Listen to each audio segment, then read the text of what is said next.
Assalamualaikum warahmatullahi wabarakatuh. Siapa yang punya pendapat yang karatan lalu marah diguncang apabila uang yang diyakini sebagai sebuah sarana untuk merasa bahagia dan senang tiba-tiba diutik? Neno dan narasumber yang istimewa akan segera hadir untuk menggoncang soal uang. Uang adalah uang yang kau pegang.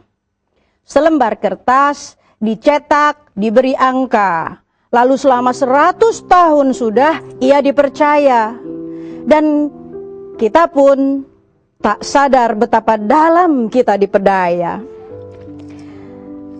Kertas yang tak ada nilai dipercaya sebagai alat tukar beli dan jual. Jika kau tak paham sejarah, bagaimana tuntunan Rasulullah, kau tak akan pernah punya pendirian sendiri untuk menembus gelap gulita hari ini. Maka yang kita butuhkan adalah cahaya.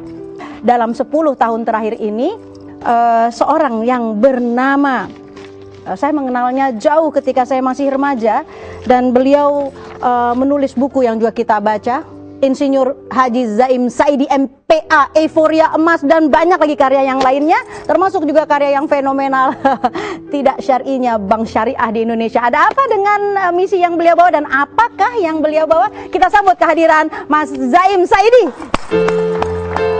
Mas Zaim, ada para ibu ya dan juga para mahasiswa yang sudah akan menemani kita serta para pakar yang nanti akan ikut berkomentar dalam dialog kita yang pastinya seru karena berani menghadapi sebuah mimpi, karena misi yang dibawa adalah misi bagaimana dinar dan dirham kembali berjaya. Betul begitu ya kalau nggak salah ya? Betul. Boleh nggak Mas Zaim berbagi dengan kita semua sampai di manakah perjalanan dinar dan dirham sampai 10 tahun yang terakhir ini? Ya, jadi misinya adalah mengembalikan alat tukar yang sebenarnya. Alat tukar di mana ketika orang menyerahkan sesuatu, dia menerima sesuatu yang lain yang punya nilai yang sama. Ya, itu yang disebut perdagangan sebetulnya. Jadi sekarang ini yang disebut perdagangan kan menjadi sesuatu yang tidak adil. Karena seseorang menyerahkan satu komoditi, entah itu baju, entah itu ayam, entah itu apapun, dia menerima selembar kertas yang tidak equal, tidak sama. Nah, ini sudah berjalan 10 tahun dan alhamdulillah sekarang ini sudah mulai diterima oleh masyarakat, sudah mulai dimengerti bahwa kita saat ini hidup dalam sistem yang mengelabui. Jadi tadi dilakukan kan, orang mengejar-ngejar uang, tapi tanpa disadari yang dia kejar itu tidak pernah dia dapat. Karena setiap kali dicari, dikumpulkan, begitu mau dibelanjakan, tidak dapat barang yang sama dengan ketika dia dapatkan. Artinya turun terus nilainya begitu. Rasanya kita ingin mengenal lebih dekat dulu kepada Bang atau Mas atau Pak Zaim Saidi. Setuju ya? Kita lihat dulu tayangan berikut agar kita lebih kenal siapa sosok beliau. Sosok pria kelahiran Temanggung 49 tahun silam ini dikenal sebagai aktivis dengan aktivitas yang cukup beragam, mulai dari aktif di Lembaga Konsumen Indonesia, LSM Lingkungan Hidup, hingga menjadi konsultan di sebuah perusahaan asing. Pria bernama lengkap Zaim Saidi ini sangat prihatin pada praktek riba yang terjadi di masyarakat. Maka pada tahun 2009 ia mencanangkan Festival Hari Pasaran Dinar Dirham Nusantara sebagai gerakan pengembalian pasar-pasar rakyat di mana dirham dan dinar berlaku sebagai alat tukar. Bersama dengan itu, ia menginisiasi pembentukan jaringan wirausahawan dan pengguna dinar dan dirham Nusantara. Kepeduliannya pada ekonomi masyarakat tidak perlu diragukan lagi. Zaim Saidi terus bekerja, memikirkan apa yang bisa ia perbuat untuk masyarakat. Di tahun 2010, ia mencanangkan gerakan Nasional Infak dan Sedekah Sedirham untuk Ketahanan Bangsa, yang merupakan gerakan amal kebajikan untuk memperkuat ketahanan ekonomi masyarakat berupa infak dan sedekah. Lembaga ini memobilisasi infak dan sedekah dalam bentuk koin-koin dirham perak yang dapat diserahkan langsung kepada fakir miskin, masjid dan musola di lingkungan terdekat, rumah-rumah yatim piatu, panti jompo, pondok pesantren, maupun kepada lembaga-lembaga infak dan sedekah serta derma dan sosial yang dipercaya. Zaim Saidi memimpikan suatu hari nanti dinar dan dirham akan menjadi alat tukar dalam setiap transaksi masyarakat, sebagaimana yang pernah terjadi di masa Rasulullah. Zaim Saidi terus berlari mengejar mimpinya, dan kita pun harus mendukungnya. Lulusan dari IPB sebetulnya ya. Lalu mengambil S2-nya di Public Affairs di Department of Government and Public Administration di University of Sydney, dan kemudian masih belajar muamalat di Dallas College, Cape Town, ya, di bawah bimbingan langsung Profesor Umar Ibrahim Fadilo dan juga dari Syekh Dr. Abdul Qadir As-Sufi ya. Kita mungkin semuanya nggak ada yang terlalu ngeh ya. Sebenarnya ada jalan pikiran yang sangat mendasar yang kita semua nggak tahu. Yaitu siapa yang disebut alat tukar. Bahkan mungkin mahasiswa saja nggak terlalu ngeh bahwa yang namanya uang itu sebenarnya nggak ada nilai. Itu maksudnya apa gitu? Karena ini mendasar banget. Ya, jadi ya kita langsung saja pakai contoh ya. Sip.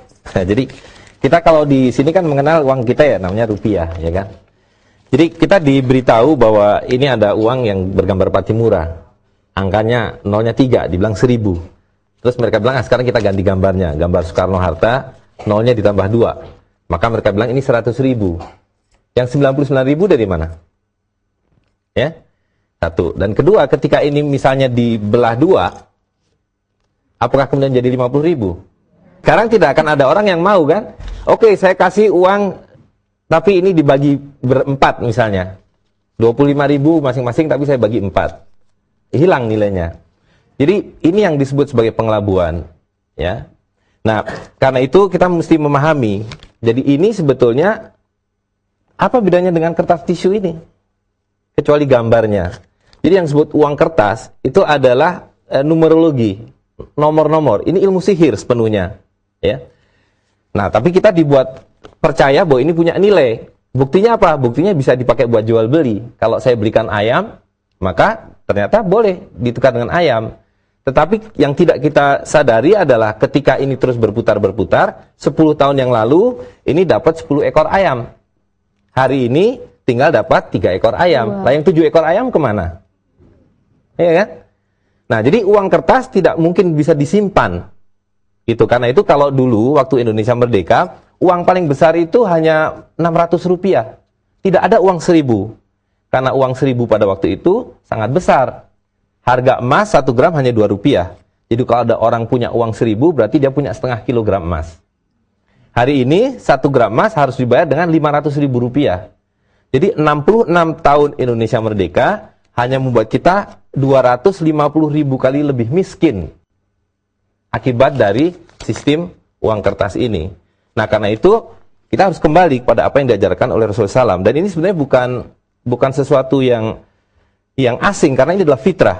Jadi dalam Al-Quran, Allah SWT mengatakan manusia itu diberi kecenderungan, kesenangan pada emas dan perak, pada wanita, pada anak-anak. Jadi urutannya itu kalau nggak salah wanita atau harta yang berupa emas dan perak, tunggangan, wanita dan anak-anak. Gitu. Jadi itu adalah fitrah. Nah, sekarang sistem ini membuat kehidupan fitrah itu hilang. Orang lebih menyukai kertas ini daripada emas. Betul nggak? Jadi kalau di sini ada 40 orang, pasti kalau dilihat hampir semuanya punya kertas dan mungkin nggak ada yang punya emas. Ya, tadi kita dibuat disihir seolah ini punya nilai. Gitu. Sementara emas dan peraknya sekarang kemana? Emas dan peraknya disimpan oleh mereka yang mencetak uang kertas ini. Mulai ada orang-orang yang mengatakan repot membawa emas, simpan saja, titipkan pada saya. Maka mereka keluarkan kwitansi. Itu sebabnya resminya ini disebut sebagai promissory note, surat hutang. Jadi setiap kali orang yang memegang uang kertas ini berarti punya piutang pada pandai emas. Katakanlah sebesar 1 dinar, 4/4 gram. Jadi ketika berbelanja ini tidak laku. Karena ini hanya kwitansi. Maka kalau mau belanja harus dikembalikan dulu kwitansinya, diambil hartanya. Emas dan peraknya, nah ini yang diberikan kambing, diberikan ayam, diberikan baju.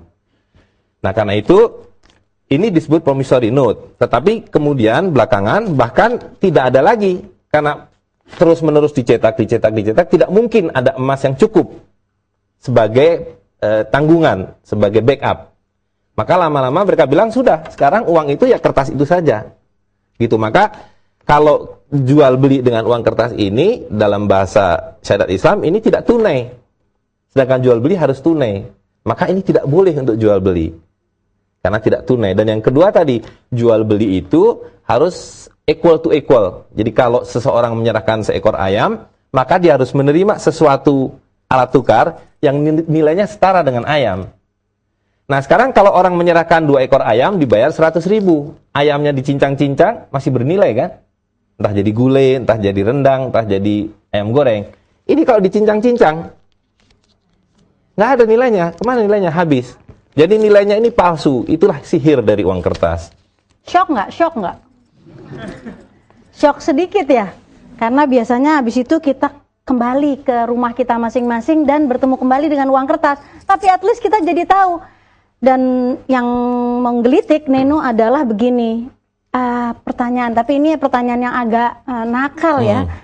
Mas Zaim itu nggak takut ditembak, nggak takut dimusnahkan karena melawan arus. Tapi jangan-jangan juga tidak apa-apa. Karena apa? Karena ini dianggap tidak akan sukses karya ini atau upaya ini. Iya, begitu. Tapi begini, sekarang kita melihat ya bahwa ini karena melawan fitrah, ya, sesuatu yang tidak punya nilai dianggap bernilai, maka dia against nature dan pasti tidak akan sustainable. Dan kita lihat sekarang, setiap hari ribuan orang di Amerika, di seluruh daratan Eropa turun ke jalan, dan mereka sudah tahu dari mana problem mereka. Mereka tidak lagi memprotes presiden, mereka tidak memprotes perdana menteri, mereka datang ke Wall Street, mereka datang ke apa yang disebut financial district di London, di Madrid dan seterusnya. Mereka menyatakan bahwa ini deception. Dan sekarang bahkan di Amerika, di negara bagian Utah, mereka sudah melegalisir kembali perak dan emas sebagai mata uang. Jadi inilah fitrah. Jadi dimanapun terjadi krisis seperti sekarang, orang lari kepada emas dan perak. Nah, jadi saya rasa ini soal waktu. Artinya kita tidak melawan siapa-siapa. Kita tidak melawan siapa-siapa, hanya kita melihat bahwa ini sistem sedang akan runtuh. Nah, supaya kita tidak ikut runtuh, ya harus keluar. Harus keluar membangun rumah sendiri.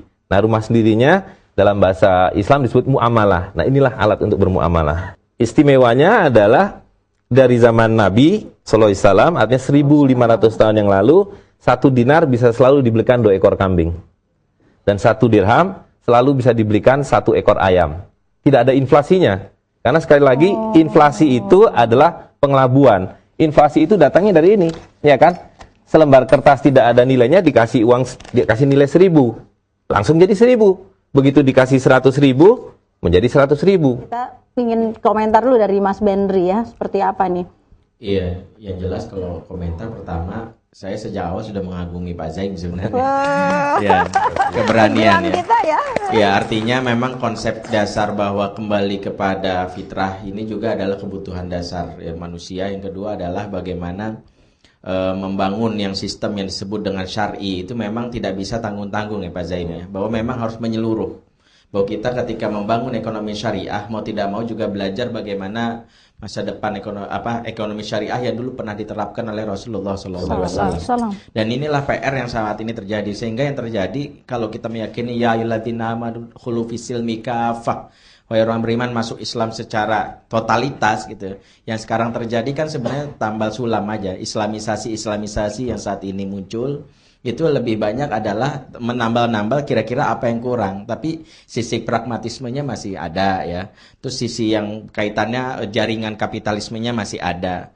Nah, ketika Pak Zaim menawarkan dan beberapa rekan, beberapa orang juga yang terlibat di dalam penggagas dinar dan dirham, saya sejak awal berpikir memang ini harus didorong, disupport, termasuk juga bagaimana sosialisasi khususnya kepada anak kita gitu, di keluarga kita terutama nih. Nah, ini sebenarnya satu yang ingin saya titipkan pertanyaan adalah bagaimana ini memulai dari keluarga. Karena kan salah satunya juga kita mau tidak mau ketika memberikan uang jajan ke anak, terus bagaimana juga masa kasih uang jajan 1 dinar ya? Nah itu juga menjadi ya. PR gitu ya, 1 dinar atau 1 dirham itu kan bagaimana kita menerapkan itu ke keluarga. Dan ini titipan pertanyaan sebenarnya. Oke, kalau gitu langsung saja ya sebelum kita ke Dr. Arif Munanda. Gimana tuh ngasihnya dirham? Ya, kasih dirham. Terus dia frustasi dong. Ada satu kawan ya, satu kawan yang kampung halamannya di Banjarnegara. Dia membawa angpau lebaran kan, amplop lebaran itu 1 danik masing-masing. 1 danik ada 1/6 dirham. Jadi hari ini dirham itu kira-kira 66.000 rupiah. Jadi 1 danik itu adalah 11.000, ideal sekali. Berikan pada anak-anak itu. Nah, kan lalu menjadi masalah. Bagaimana membelanjakannya? Di tetangganya ada warung-warung kecil, ada tukang bakso, diajak bicara, dijelaskan. Mereka mengerti, mereka terima. Nah, jadi semudah itu. Atau ketika ada yang pada sunat, hadiahnya adalah dirham. Jadi sekarang sudah menjadi lazim. Dirham dan dinar kembali sebagai mahar, sebagai hadiah, sebagai tadi kado ya. Dan pelan-pelan dia akan beredar, berpindah dari tangan ke tangan untuk jual beli. Selain melalui. Jadi itu kan fungsi uang itu, satu adalah alat tukar. Tapi yang kedua adalah alat bayar. Nah, alat bayar itu tidak perlu sesuatu untuk ditukarkan dengan sesuatu yang lain. Jadi untuk bayar zakat. Itu kewajiban. Dan dalam hal ini, tujuan pokok dari dinar dan dirham adalah mengembalikan pembayaran zakat. Karena zakat mal itu ditetapkan dengan emas dan perak. Ya kan? Nisabnya 20 dinar dan 200 dirham. Zakatnya 2,5%. Setengah dinar dan 5 dirham. Itu harus dibayarkan dengan emas dan perak. Tidak sah hukumnya. Karena bagaimana mungkin ini dipakai untuk membayar zakat, ini pengelabuan. Nilainya saja palsu. Ya, jadi itu tujuan pokok kita. Berani ya? Nah, berani ya, nggak semua orang berani kayak dia loh. Beneran ya Allah. Alhamdulillah, mudah-mudahan umurnya panjang. Amin. Dirahmati Allah. Gimana Ustaz? Gimana Dok? Dr. Arif Munandar nih lagi peak banget beliau nih akan ke Bali. Dari tadi saya sebenarnya sangat jadi speechless sebenarnya. Menurut saya persoalannya pada dua tataran. Satu, kalau kita bicara dari sisi struktur sosial masyarakat, uang itu kan mestinya membawa keberkahan, mestinya membawa kesejahteraan. Saya membayangkan bagi sebuah mesin, kalau struktur sosial itu adalah mesin, maka di uang itu mestinya menjadi pelumas yang sangat baik. Cuma kan kalau mesin yang paling canggih sekalipun, ketika pelumasnya palsu ya Pak Zaim, kemudian mesinnya rusak kan gitu kan. Ini yang terjadi. Orang dengan berekonomi bukannya menjadi sejahtera dan mendapat barokah, tapi orang menjadi frustrasi. Betul. Nah ini persoalan. Tapi pada sisi yang lain, saya lihat juga akhirnya uang palsu ini juga membuat motivasi yang salah di dalam orang bekerja, orang berusaha dan mencari uang. Sesuai dengan lagu tadi. Karena itu setiap saya memberikan misalnya pelatihan motivasi, saya mengatakan pada teman-teman yang menjadi peserta, mana yang lebih enak? Dikejar uang atau mengejar uang? Kan gitu kan. Ini gara-gara uang palsu itu kan motivasi orang lebih senang mengejar uang. Saya bilang mengejar itu capek. Tapi kalau dikejar itu kan enak gitu kan. Nggak enak dikejar anjing. Dikejar anjing nggak benar, dikejar anjing, dikejar satwa mungkin nggak enak. Nah, kenapa saya katakan harusnya motivasinya adalah dikejar? Karena sebenarnya uang itu kan tidak pernah boleh jadi tujuan gitu loh. Tapi karena dia uang kertas palsu penuh dengan motivasi pengelabuan dan seterusnya, akhirnya dia merusak motivasi dasar kita. Menarik sekali tadi kalau mesin pelumasnya jelek ya. Ya, kalau pelumas jelek mesin apapun yang paling baik akan rusak. Manusia ini kan mesin yang paling canggih yang Allah ciptakan gitu kan di muka bumi ini untuk mengatur semuanya gitu ya. Tapi karena pelumasnya berantakan, maka struktur sosial kita berantakan. Oke, dalam beberapa menit ini kita coba how to start ya.